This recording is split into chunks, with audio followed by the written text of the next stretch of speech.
বাইচা আছেন, শুকরিয়া আদায় করেন। বাইচা যে আছেন, তারপরও 24 ঘন্টা আল্লাহ নুন খান, 24 ঘন্টা শ্বাস নিতে দেয়, 24 ঘন্টা অক্সিজেন নিতে দেয়, 24 ঘন্টা কিডনিকে ডায়ালিসিস করে সুস্থ রাখার জন্য। শুকরিয়া আদায় করে সেজদা করেন, সেজদা। মুহাম্মদুর রাসূলুল্লাহর কৃতজ্ঞতা স্বীকার করেন। উনি যদি মঞ্জুর না করে দিয়া যাইতেন যে আমার উম্মতকে সমূলে ধ্বংস করেন না, তা আল্লাহ দোয়া কবুল করছে, বন্ধু আপনার উম্মতকে সমূলে ধ্বংস করব না, তাইলে বহুত আগে ধ্বংস হয়ে যেতেন। আবার সোনার গান লিচু খাইতেন, আবার খাইতেন লিচু, আবার খাইতেন আমার কাঁঠাল। আল্লাহ নেয়ামত 24 ঘন্টা। এই জন্য কথা শেষ, আজকে তওবা করেন, তওবা। পরিস্থিতি আমরা কিন্তু ওয়েদার আলারা, বাংলাদেশের আবহাওয়াবিদরা আবহাওয়া অফিসে বৈশা ওয়েদার দেখা টেকনোলজির মাধ্যমে বলতেছে অমুক দিন এটা হইব, তমুক দিন এটা হইব। আমাদের কাছেও কিন্তু দূরবীন আছে দেখার। আমরা কোরআন হাদিস দিয়া দেখা বলতেছি ভয়ঙ্কর দিন সামনে আসতেছে যদি তওবা না করলাম। বড় ভয়ঙ্কর দিন সামনে আসতেছে, শুধু গরম না, আরো কিছু আসবে। আমার কথা দিন তারিখ দিয়ে লেখা রাখেন, আরো কিছু আসবে যদি তওবা না করলাম। করবেন তওবা? কে কে করবেন দেখি? তাইলে আল্লাহকে বলে দেন, আল্লাহ তওবা করলাম। আপনি আমাদের তওবা কবুল করেন, আমাদের গুনাহ মাফ করে দেন। শুধু আমাদের না, আজকে সোনার গালাদেরকে মাফ করে দেন। আমরা কিন্তু আপনার ঘরে বসে তওবা করলাম। নামান আজকের থেকে অঙ্গীকার করেন, আল্লাহর সাথে সম্পর্ক জোড়েন, আল্লাহর রসুলের সাথে সম্পর্ক জোড়েন। যতটুক সাধ্য আল্লাহর সাথে যেই জিনিসের সম্পর্ক আছে তার সাথে জোড়েন। রসুলের সাথে যেই জিনিসের সম্পর্ক আছে, আমি মোটা মোটা বলে দিতেছি, আজকের থেকে মসজিদের সাথে সম্পর্ক জোড়েন। 5 ওয়াক্ত নামাজ পড়েন, হক্কানি আলেম ওলামা আল্লাহ ওয়ালাদের সাথে সম্পর্ক জোড়েন, দ্বীনি মাদারেসের সাথে সম্পর্ক জোড়েন। যত তাড়াতাড়ি জুড়বেন তত তাড়াতাড়ি আল্লাহ রাজি হয়ে যাবে। আমি তো বলি, ইহুদিদের কিতাব দেখা বলতেছি, আমার জাতি না মুসলমান যদি কালকে সকালেই ফজরের নামাজে জুমার মতো বীর দেখায়া দিয়া আল্লাহকে বলে দিতে পারত যে আল্লাহ আজকের থেকে আর কোনদিন ব্যতিক্রম হবে না, জুমায় আর কি মুসল্লি, আর চেয়ে বেশি ফজরে আমরা দেখায়া দিব, তাইলে মনে হয় বিকালে সূর্য কিছু বলতে বলতে ডুবত, পরের দিন কিছু নতুন নিয়ে উদিত হইত।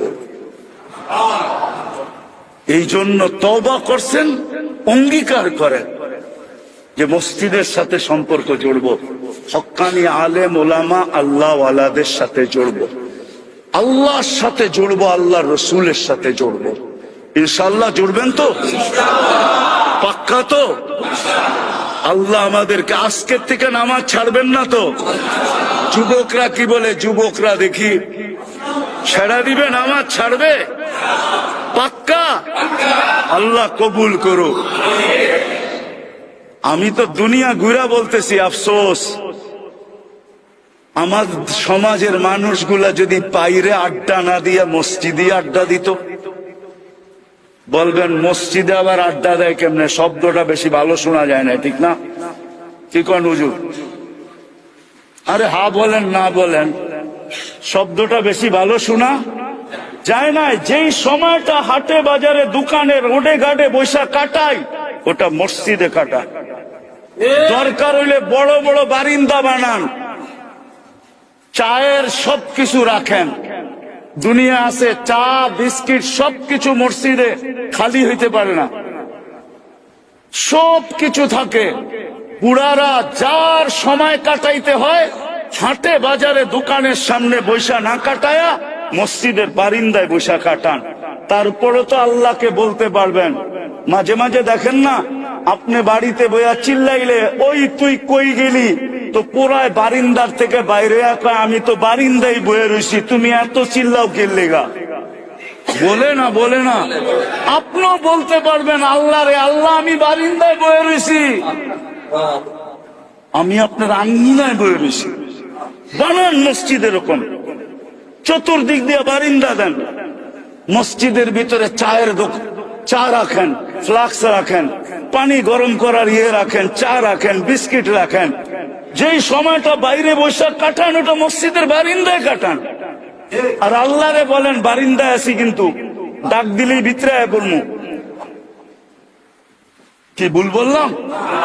রাগ হয়ে গেলেন? বুজুর্গ পরিষ্কার হলো কথাটা। বানান মসজিদ এরকম।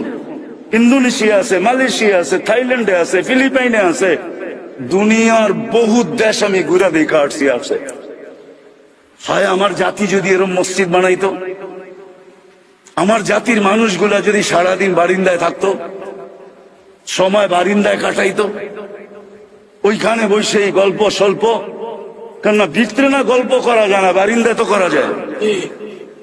আর আল্লাহরে বলতো বারিন্দায় আছি, কিন্তু ডাক দিলি আয় বর্মু, ডাক দিলি আইসা বর্মু ভিতরে।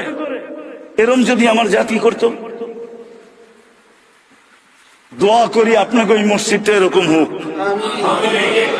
ইচ্ছা আছে? পারবেন করতে? পারবি?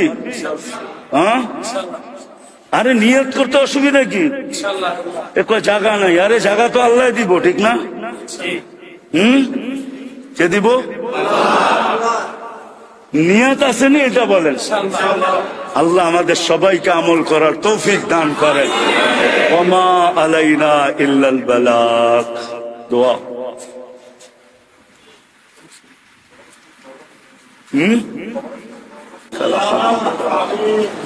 اللهم لك الحمد كما ينبغي لجلال وجهك وعظيم سلطانك।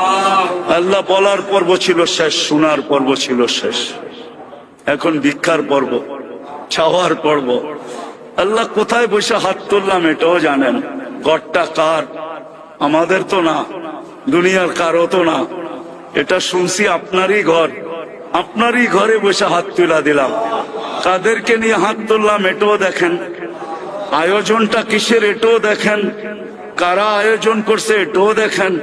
বিদায় বেশি কিছু চাবো না মালিক, আপনি তো না চাইলেও এত দেন, তো চাওয়ার প্রয়োজন মনে করি না, কিন্তু এটা তো অবশ্যই চাবো যে আজকের আয়োজন যেন কবুল হয়, এই শ্রোতারা যেন কবুল হয়, আল্লাহ আমাদের কথাগুলো যেন কবুল হয়, এই গ্রাম আর ইউনিয়নটা যেন কবুল হয়, এই থানাটা যেন কবুল হয়। আল্লাহ যে সংস্থার পক্ষ থেকে এটা আয়োজিত হয়েছে, আল্লাহ এই সংস্থাকে কবুল করেন, এই সংস্থাকে কবুল করেন, হিলফুল ফুজুলকে কবুল করেন, আল্লাহ এদের সদস্যগুলাকে কবুল করেন, এটাকে আরো প্রসারিত করে দেন, আরো বড় করে দেন, আরো কিছু করার তৌফিক নসিব করেন। এদের যদি কোনো প্রয়োজন থাকে তো খাজানায় গায়েব থেকে পুরা করে দেন। আয় আল্লাহ আজকের আয়োজনের উসিলায় এই সামনে যে পাশে যে কবরস্থান আছে, এইখানে যে যে শায়িত আছে আর যারা কিয়ামত পর্যন্ত শায়িত হবে, সবাইকে আপনি মাফ করে দেন। আল্লাহ এই কবরস্থানটাকে কবরে মাগফুরায় আল্লাহ কবরস্থানকে কবুল করেন, এমন কবুল করেন। দুনিয়ার কিছু কবরস্থানকে আপনি কবুল করছেন, যেখানে কবর দেওয়ার পরে মানুষ নিজেকে সৌভাগ্যবান মনে করে, আল্লাহ এই কবরস্থানটাকে এরকমই কবুল করেন। হায় আল্লাহ সর্বশেষ যার যেই পেরেশানি আছে দূর করে দেন, প্রয়োজন আছে মেটায়া দেন, অসুস্থ আছে শেফায়ে কামেলা আজেলা দায়েমা মুস্তামেররা নসিব করেন। ফিলিস্তিনকে জয় যুক্ত করে দেন। যারা হজে গেছে বা যারা যাবে সবাইকে সুষ্ঠুভাবে সহিভাবে হজ করা মকবুল হজের বরকত নিয়ে দেশে ফিরার তৌফিক নসিব করেন। ওসল্লাহ আমাদের মা বাবাকে মাফ করে দেন। ওসল্লাহু তাআলা আলা খায়রি খালকি মুহাম্মাদি ওয়া আলিহি ওয়া